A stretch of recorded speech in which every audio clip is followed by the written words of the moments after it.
اور اس کو ہم لیں یا اس کو لیں. بات یہ ہے کہ سوال یہ ہے کہ اپوزیشن اس کو جو بحران ہے اقتصادی ہمارا, اس کے حل کے لیے کیا اس نے کوئی قدم بڑھایا؟ وہ نہیں ہوا. حالانکہ جو مسئلہ چلا تھا امریکی خط کا اور یہ ساری باتیں چلے تھیں, اس میں وزیر اعظم نے ان کو آفر کی کہ ہم جسٹس صاحبان پر مشتمل ایک جوڈیشل کمیشن بناتے ہیں. اس پہ نہیں آئے وہ, کیونکہ جب بات چیت ہوتی ہے تو پھر ظاہر ہے کوئی نہ کوئی سلوشن سامنے آتا ہے نا, گیو اینڈ ٹیک بھی ہو جاتا ہے. لیکن وہ پبلک میں آ گئے اور پبلک کو انہوں نے سارا وہ جگلری کر دی. تو لہٰذا اس میں امید کی کرن وہی ہے کہ جو گورنمنٹ نے سخت فیصلے کیے ہیں, اور یہ بھول گئے سابق وزیر خزانہ کہ سارے لگژری آئٹم پہ ٹیکس لگائے گئے ہیں اور پبلک آئٹم جو پبلک سے ریلیٹڈ ہے ان کو کم کیا گیا ہے. یعنی ہائی کوالٹی کے جو آپ کے موبائل ہیں, گاڑیاں ہیں, ان کے اوپر ٹیکس بڑھ گیا ہے. بالکل ٹھیک ہے, لیکن جو ادویات, زرعی ادویات ہیں, زرعی پروڈکشن ہے, اس کی تیاری کے لیے جتنی چیزیں چاہیے وہ ان کی قیمتیں کم کر دی گئی ہیں, ان کے اوپر ٹیکس بھی نہیں لگایا گیا, کیونکہ پاکستان ایک زرعی ملک ہے. تو اگر کسانوں کو آپ ریلیف نہیں دیں گے تو کل پیداوار کیسے بڑھے گی؟ آپ کو یاد ہوگا کہ ہم نے پچھلے ایک پروگرام میں بھی یہی کہا تھا کہ زرعی ملک ہے, اس کو اگر آپ تھوڑا سا ریلیف دے دیں کسانوں کو, جیسے ٹیوب ویلس کے مسائل ہیں, پانی کے, کھادوں کے, اور جو ان کے ریٹ ہوتے ہیں جیسے گندم کے اور باقی فصلوں کے, تو یہ معاملہ سیٹ ہو سکتا ہے. ہم شاید اس سے IMF سے بھی ہماری جان چھوٹ جائے. سر آپ کی بات کو ہی مزید آگے بڑھائیں گے. موبائل فونز, ٹیلی کام سروسز, گاڑیاں مہنگی کی گئی ہیں, قدرتی گیس اور فرٹیلائزرز پر جو ہے وہ ٹیکس 10% بڑھا دیا گیا ہے. اس کے علاوہ بینک کارڈ سے بیرون ملک ادائیگی پر 2% ٹیکس عائد کیا گیا ہے. صورتحال کس طرف جاتی دیکھ رہے ہیں؟ نہیں دیکھیں نا, وہ تو ٹیکسوں کا تو ایک آلریڈی ایک نظام موجود ہے, اس میں کوئی نئی بات نہیں ہے. اور یہ حکومت کے لیے یہ بھی ایک ہوتا ہے, لیور کے طور پہ وہ استعمال کرتی ہے کہ بجٹ اگلے 15 دن اسمبلی میں ڈسکس ہوگا. ٹھیک ہے, اس میں اپوزیشن کی سفارشات بھی آئیں گی, خود حکومتی اراکین کی بھی آئیں گی, کچھ جو اسٹیک ہولڈرز ہیں وہ بھی احتجاج کریں گے, مراسلے لکھیں گے, وزیر اعظم کو رابطہ کریں گے, وزیر خزانہ کو رابطہ کریں گے.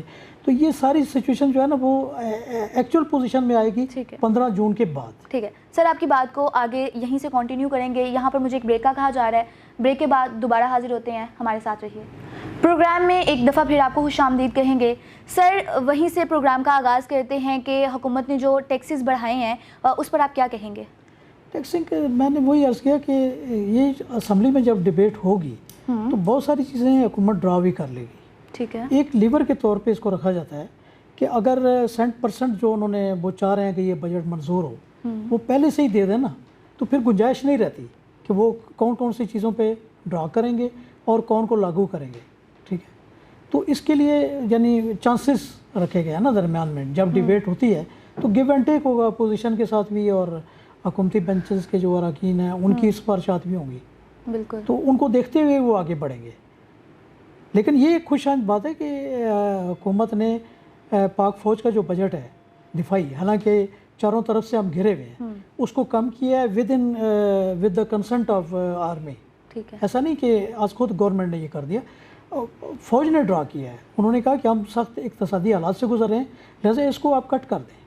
اور پھر یہ دیکھیں کہ وزراء کے پیٹرول کا جو تھا وہ ختم کر دیا. اس طرح اراکین اسمبلی کی مراد کو کٹ کر دیا. اور سینٹ والوں کا یہ تھا کہ جی ہماری مراد بھی بڑھا دیں. اراکین اسمبلی نے بھی کہا اور انہوں نے بھی کہا ہماری تنخواہوں میں اضافہ کیا ہے.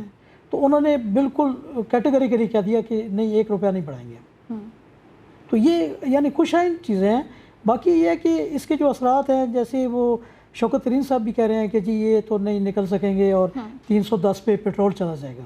عمر ایوب نے کہا ہے. ہاں, عمر ایوب نے کہا ہے. لیکن بات یہ ہے, وہ بھی وزیر خزانہ رہے ہیں, بات یہ ہے کہ یہ 270 تک تو ہم سن رہے ہیں. ٹھیک ہے, جو ہمارے ذرائع کہہ رہے ہیں, ہو سکتا ہے وہ زیادہ انفارم. سر آج اسی بات کو کنٹینیو کروں گی. آج عمر ایوب تحریک انصاف کے جو رہنما ہیں انہوں نے پریس کانفرنس کرتے ہوئے کہا ہے کہ 310 پر پیٹرول جا سکتے ہیں جولائی کے اندر. سر عوام پر ہر طرف سے بوجھ ڈالا جا رہا ہے, کیسے عوام سروائیو کرے گی؟ نہیں دیکھیں, یہ خوفناکی پھیلا رہے ہیں نا, کیونکہ ان کا اپوزیشن سے تعلق ہے. انہوں نے تو بات کرنی ہے نیگیٹو. زمینی حقائق یہ ہیں کہ جتنے اقتصادی ماہرین ہیں, اور مختلف ٹی وی ٹاک شوز میں دیکھ لیں, اخبارات میں دیکھ لیں, ان کی جو تجزیات اور گفتگو آ رہی ہے وہ یہ کہہ رہے ہیں کہ تھوڑا سا یہ ایک پیریڈ ہے, اسی یعنی ان کا خود گورنمنٹ کا تھوڑا سا پیریڈ ہے, 1 سال ہے ٹوٹل, 1 سال 2 مہینے ہے. وہ کہہ رہے ہیں کہ یہ 6 مہینے کے بعد یہ ٹریک لائن پہ آ جائے گا. اصل میں تو بدقسمتی یہ ہے نا کہ ٹریک پہ چیزیں چلتی ہی نہیں. بالکل. جو چلنا شروع ہو جاتی ہے نا تو وہ رزلٹ بھی دیتی ہیں. سر سرکاری ملازمین کی تنخواہ میں 10 جبکہ پینشنرز جو ہیں ان کی 5% اضافہ کیا گیا پینشن میں. سر پینشنرز کا سورس آف انکم نہیں ہوتا کوئی، تو کیا حکومت کو نہیں چاہیے تھا کہ اس میں ذرا خاطر خواہ اضافہ کرتی، کیونکہ پینشنرز کے پاس تو اور کوئی سورس آف انکم نہیں ہے، تو اس پر کیا کہیں گے آپ؟ نہیں دیکھیں، انہوں نے تو آتے ہی شہباز شریف نے جو پہلی اسپیچ کی قوم کے ساتھ جی اس میں اس نے 10% ان کی پینشنوں میں اضافہ کر دیا تھا، اور ابھی بجٹ کے موقع پہ 5% کیا، یعنی ہے 15% جی. اور جہاں تک سرکاری ملازمین کا تعلق ہے تو یہی میرا آپ سے اگلا سوال ان کے لیے گڈ نیوز یہ ہے کہ پے اینڈ پینشن کمیٹی جو پچھلی گورنمنٹ میں بنائی گئی تھی اس کو یہ موجودہ حکومت کنٹینیو کیے ہوئے ہے. ٹھیک ہے، اور اس کی سفارشات بھی یہ امکان موجود ہے کہ اگلے 15 دنوں میں یعنی بجٹ کی منظوری سے قبل آ جائیں گی. ٹھیک ہے. لیکن سب سے اہم جو انہوں نے سٹیپ اٹھایا ہے وہ یہ اٹھایا کہ وہ کہتے ہیں کہ جی پچھلے جو ہیڈاک ہم نے ریلیف دیا ہے، ان کو اضافے دیے ہیں، وہ سارے مرج ہو کے بیسک پے میں آ جائیں گے.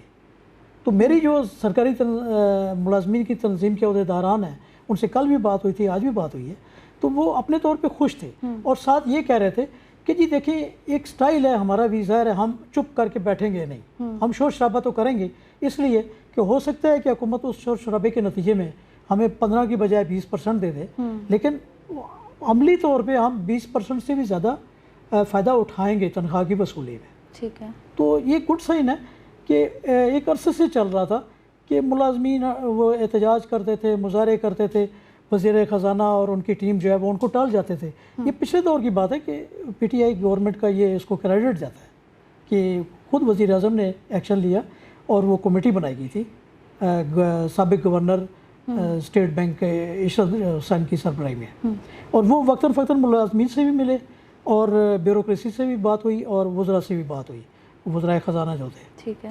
تو اس کے بعد انہوں نے سفارشات مرتب کی تھی.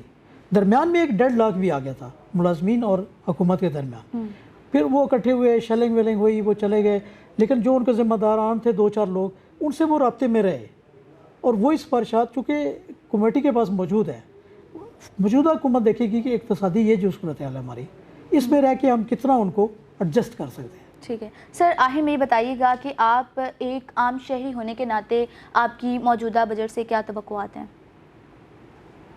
دیکھیں یہ ایک بہت آسان سوال بھی ہے اور بہت مشکل سوال بھی ہے، اس لیے کہ جب آپ مارکیٹ میں جاتے ہیں نا تو مارکیٹ کی جو فورسز ہیں نا ان کو ایک عرصے سے ہم دیکھ رہے ہیں کہ گورنمنٹ یعنی انتظامیہ 3-4 چیزوں سے ایک سسٹم چل رہا ہوتا ہے نا، ایک ہے پارلیمنٹ، ایک ہے حکومت، ایک ہے انتظامیہ اور ایک ہے میڈیا. یہ 4 ستون ہیں. ٹھیک ہے. ان چاروں میں سے انتظامیہ جو ہے نا اس کے اوپر ہمیشہ ایک سوالیہ نشان اٹھتا رہا ہے، اور آج بھی ہم یہی اٹھاتے ہیں کہ بھائی کل گئے تھے تو سبزی کا ریٹ یہ تھا، آج گئے ہیں تو اس میں 10 روپے اضافہ ہو گیا. کیوں؟ اس لیے کہ جو پرائس کنٹرول کمیٹیز ہیں وہ اپنا رول اس طرح پلے نہیں کر رہی جس طرح ان کو کرنا چاہیے. اس کے بیک گراؤنڈ میں وہ یہ چیزیں ہیں کہ ان کو اپنی ضرورت کی چیزیں وہ پہنچا دیتے ہیں، تو وہ کیوں زحمت کریں کہ وہ مارکیٹ میں جا کے جائزہ لیں. حالانکہ ایک لسٹ جو ہے نا وہ جھوٹی سچی وہ ڈپٹی کمشنر آفس سے جاری ہوئی ہوتی ہے روزانہ کی بنیاد پہ، لیکن اس کو فالو کوئی نہیں کر رہا ہوتا. آج اس پر اگر عمل درآمد شروع ہو جائے تو میں سمجھتا ہوں کہ بجٹ کے ثمرات ہمیں ملنا شروع ہو جائیں گے. بہت شکریہ سر آپ کا. ملکی دفاع کے لیے 1523 ارب روپے رکھنے کی تجویز کی گئی ہے.